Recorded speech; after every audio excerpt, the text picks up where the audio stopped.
So my name's Anthony Tucker. I'm a care manager with Outreach Home Care, and I've been with Outreach this go round 8 years. And I'm Lynette Tatum. I'm a care manager. I've been with Outreach this go around for 7 years. But if you put all my years together, then it's been 25. Wow. It will be this year.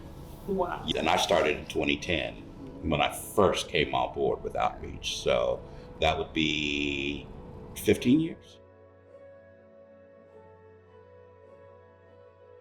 I would say only the strong survive.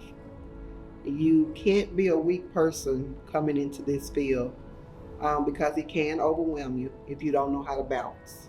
To me, I feel that it's a calling for me. Yes. You know how sometimes you like, I'm trying to figure out my purpose, and every time I sit up and say, I'm through with home health, you'd be like, no, because you enjoy being able to help others. And I would also say have a good filing system, being able to do that so that you can stay on top of things, because you get so many things thrown at you at one time.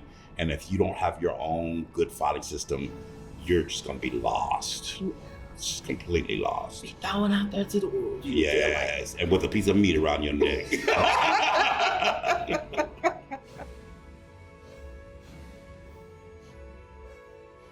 You are basically your friend, your social worker, your therapist.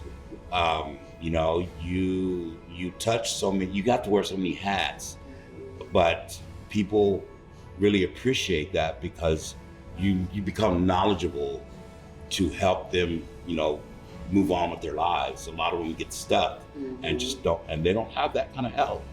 And it's just really good to be able to provide that for some of these people. And then some of them, we are the only ones they see besides a caregiver.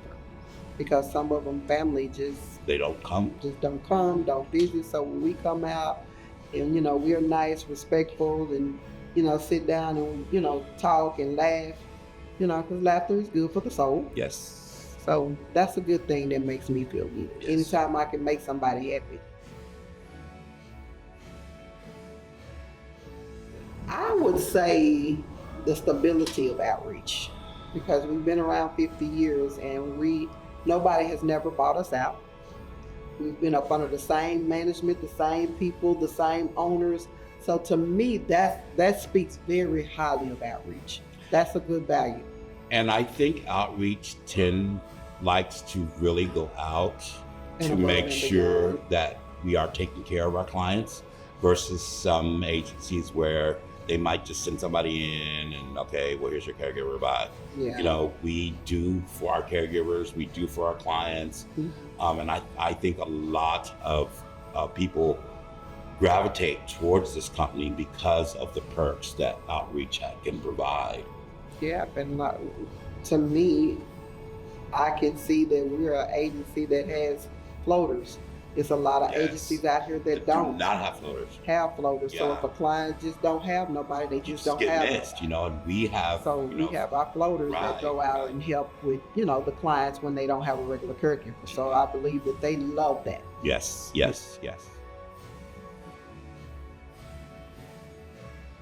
Outreach doesn't look at they look at everybody as a whole. They don't try to single out as a person. Everybody's a human being. Mm-hmm. And that was one of the main reasons I moved to Dallas, because it was such a diverse community here. Mm-hmm. So for me, and I was always raised military, so I was always in a diverse community. So to me, I think that's just a perfect world for me, where we can all come together and be as one.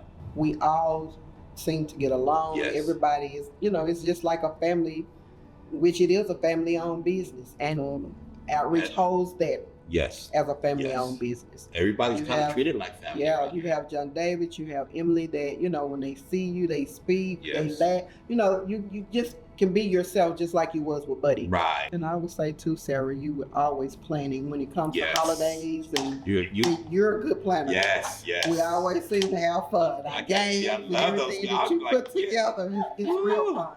And at that time, I feel that at that time, then you're able to be loose and, free and just enjoy each other as co-workers.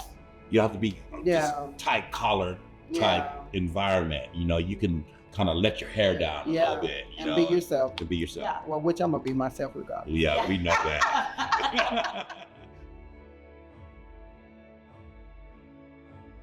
Buddy was a very pleasant man. Yes. He was very nice. He always walked around the building, and he would always introduce himself to you.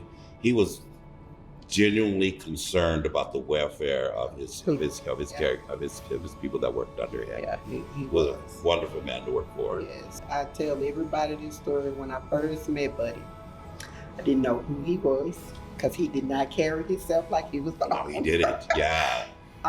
He ended up, of course, coming by speaking, and I spoke, and I was like, "Oh my God!" I said, "Have anybody ever told you look like Boss Hogg off the Days of Dukes?" And he fell out laughing, and he was like, and they was like, "Lynette, that's Buddy." I was like, "Okay, who is Buddy?"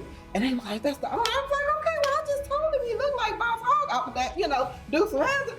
And he laughed, and at that point, he was like, "I love it with you because you was yourself, not knowing who I was, but you still was just, yourself." And me and Buddy, we laughed about that for so long, and we became, close.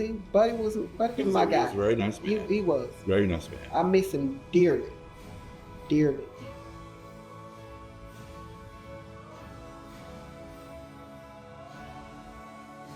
You guys are clapping.